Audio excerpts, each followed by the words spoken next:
আসসালামু আলাইকুম প্রিয় শিক্ষার্থীবৃন্দ। ইংলিশ ভার্সন ক্লাস 8 ম্যাথমেটিক্সের চ্যাপ্টার 2 প্রফিটের আজকের এই ভিডিওতে আমি তোমাদের সাথে এক্সাম্পল 3 এবং এক্সাম্পল 4 নিয়ে আলোচনা করব এবং সলভ করে দিব। চলো তাহলে আমরা ভিডিওটি শুরু করি। শিক্ষার্থীরা, তোমাদের বইয়ের পেজ নাম্বার 15 এর এক্সাম্পল 3 তে বলা আছে, মিস্টার রমিজ ডিপোজিটেড টাকা 5000 in a bank and decided not to withdraw any amount from the bank till next 6 years. The annual profit given by the bank is 10%. How much profit will he get after 6 years? What will be the profit principal? তাহলে আমাদের এখানে কিন্তু দুইটা question করেছে যে 6 বছর পরে after 6 years how much profit কত হবে, 6 ইয়ার্স পরে প্রফিট কত হবে সেটা বের করতে বলেছে, এবং what will be the profit principal কত হবে সেটাও বের করতে বলেছে। তো আমরা এখানে কোয়েশ্চেনটা পড়ে যেটা বুঝতে পারছি যে 5000 টাকা হচ্ছে মিস্টার রমিজ ডিপোজিট করেছে, তার মানে এটা হচ্ছে গিয়ে আমাদের কি প্রিন্সিপাল পি। তারপর বলেছে যে 6 ইয়ার্স হচ্ছে গিয়ে টাকাটা ব্যাংকে থাকবে, তাহলে এটা হচ্ছে গিয়ে আমাদের টাইম এন। আর ব্যাংক যেই টাকাটা প্রফিট দিবে তার রেটটা হচ্ছে 10%, এটা হচ্ছে গিয়ে আমাদের আর রেট অফ ইন্টারেস্ট।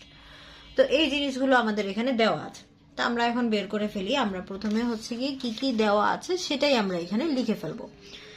তাহলে লিখো গিভেন, প্রথমে হচ্ছে principal, given principal P is equals to 5000 টাকা। তারপরে কি দেওয়া আছে time n equals to 6 years। এরপরে আমাদের দেওয়া আছে হচ্ছে গিয়ে রেট অফ ইন্টারেস্ট রেট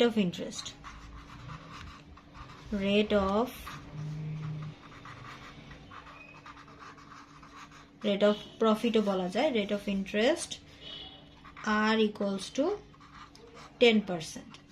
আর 10%কে আমরা লিখতে পারি 10/100, জন্য নিচে 100 চলে আসছে।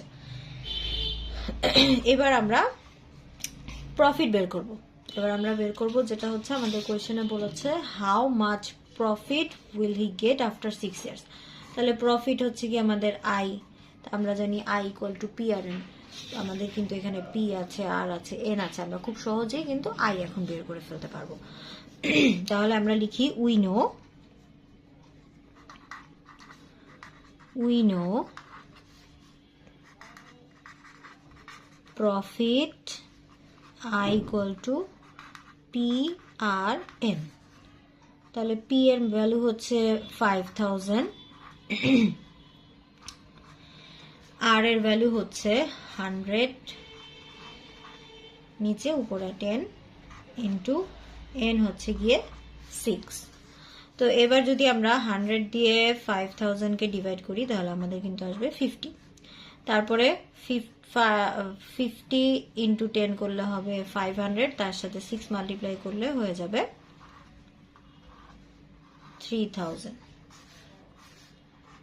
টাকা। তাহলে আমাদের কিন্তু এটা প্রফিট চলে আসছে 3000 টাকা। এটা কিন্তু আমাদের একটা অ্যান্সার। আমাদের কিন্তু প্রফিটও চেয়েছে, এরপরে প্রফিটও চেয়েছে, আবার চেয়েছি কি প্রফিট প্রিন্সিপাল। তাহলে প্রফিট প্রিন্সিপালটা আমরা এখন বের করবো। প্রফিট প্রিন্সিপাল মানে আমরা জানি এ, আর এ ইকুয়াল টু কি, এ ইকুয়াল টু হচ্ছে পি প্লাস আই। তো পি আমরা এই যে এখানে পি তো আমাদের কোয়েশ্চেনে দেওয়াই আছে, আমরা আই এই মাত্র বের করেছি। তাহলে আমরা এটা এখন আবার বের করে ফেলি। again profit principal A equal to P plus I। তাহলে P ছিল আমাদের 5000 প্লাস I আমরা পেয়েছি 3000। যদি এটা অ্যাড করো 5 plus 3 8, 8000 টাকা হচ্ছে আমাদের এখানে প্রফিট প্রিন্সিপাল চলে আসলো। চলো পেজ 16 এর एग्जांपल 4 যেটি আছে সেটি সলভ করি। কি লেখা আছে কোশ্চেনটা? If the rate of profit is 8 whole 1/2% per annum, what amount will make profit টাকা 2550 in 6 years? এখানে আমাদের যেটা দেওয়া আছে সেটা হচ্ছে গিয়ে কি যে রেট অফ প্রফিটটা দেওয়া আছে 8 whole 1/2%, আর প্রফিট দেওয়া আছে 2550, টাইম দেওয়া আছে 6 ইয়ার্স। বলেছে কত টাকায় এত টাকা প্রফিট হয় 6 ইয়ার্সে। তাহলে কত টাকায় মানে হচ্ছে গিয়ে আমাদের হোয়াট অ্যামাউন্ট, এটা মানে হচ্ছে গিয়ে আমাদের প্রিন্সিপালটা বের করতে বলেছে। আর বাকি সবকিছু দেওয়া আছে, এটা হচ্ছে আর, এটা হচ্ছে আই, এটা হচ্ছে এন, অর্থাৎ rate of profit, interest and time, এই তিনটা জিনিস দেওয়া আছে। আমরা প্রিন্সিপাল বের করব। তাহলে যেটা দেওয়া আছে সেটা যদি আমরা এখানে লিখি, given r equal to 8 whole 1/2%, তো আমরা এটাকে যেহেতু এটা মিক্সড ফ্র্যাকশনে আছে এখান থেকে আমরা ইমপ্রপার ফ্র্যাকশনে কনভার্ট করে ফেলি। Denominator should be same, and 8 2s are 16 plus 1 17/2%, আর যেহেতু পার্সেন্ট আছে তাহলে পার্সেন্টটা তুলে দিয়ে আমরা নিচে একটা 100 মাল্টিপ্লাই করে দিই। এই গেল আর। এবার আসো ইন্টারেস্ট আই 2550 টাকা, টাইম এন 6 ইয়ার্স, এই জিনিসগুলো আমাদের দেওয়া আছে। এবার আমরা বের করব প্রিন্সিপাল। তাহলে we know I equal to P R N.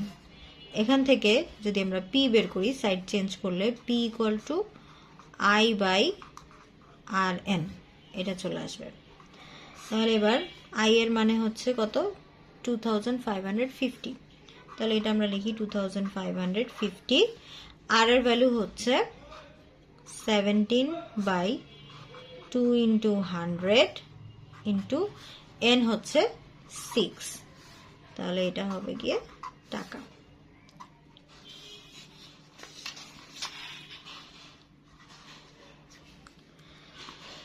এবার 2550, 2 দিয়ে তোমরা এটাকে কাটাকাটি করো, 3 হয়ে যাবে। তাহলে 17 ইন্টু 3/100 টাকা। এবার যদি নিচের এটা যেহেতু ফ্র্যাকশন আছে, ফ্র্যাকশনের ক্যালকুলেশন করলে এটাকে এই পাশে নিয়ে আসলে এটার রেসিপ্রোকাল লিখতে হবে। তাহলে 2550 ইন্টু এটা রেসিপ্রোকাল, এটার উল্টা হয়ে যাবে, 100 তখন উপরে হয়ে যাবে, 17 ইন্টু 3 এটা নিচে হবে। এবার তোমরা যেটা করতে পারো সেটা হচ্ছে 17 দিয়ে 2550-কে ডিভাইড করা যায়। এটাকে যদি তোমরা ডিভাইড করো তাহলে তোমাদের চলে আসবে 150। ক্যালকুলেটরে তোমরা এটা করে দেখতে পারো বা ডিভাইড ম্যানুয়ালি করে দেখতে পারো। 2550-কে 17 দিয়ে ডিভাইড করলে দেখবে 150 আসবে। এবার 3 দিয়ে তুমি 150-কে ডিভাইড করো, 3 5s are 15, দ্যাট মিনস 50। তাহলে 50 ইন্টু 100 যদি করো তাহলে তোমার আসবে 50 into 100, 5 1s are 5 R 3 zeros টাকা। তাহলে এটাই হচ্ছে কি আমাদের কি প্রিন্সিপাল। তাহলে অ্যান্সারটা কি হবে? অ্যান্সার the amount is 5000 টাকা। এই হচ্ছে আমাদের এক্সাম্পল 4 এর সলিউশন।